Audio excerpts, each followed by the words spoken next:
زموږ دا منطقه چې د ټول غریبان خلک دي هېڅ شی نه لري.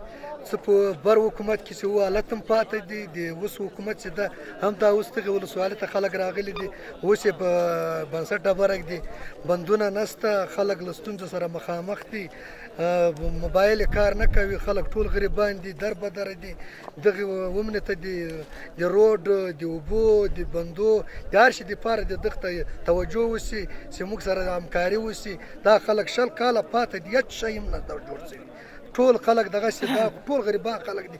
یو خر او یو دی د مور غره ته ځي، بیا هلته ولي یې ټولوي، بیا راځي، بیا یې خرڅوي، بیا د کور روزګار پرې کوي. نه دې ته مرسته رسېدلې، نه بل شی ورته رسېدلي، هر څه دغه ویران پاته دي. موږ سره د دمارو جان همکاري وشي، توجه دې وشي، تر کابله تر غټو غټو چارواکو پورې دا کیسه د موږ ورسېږي چې له موږ سره مرسته وشي. 20 کاله دا پاته ده دا ولسوالي.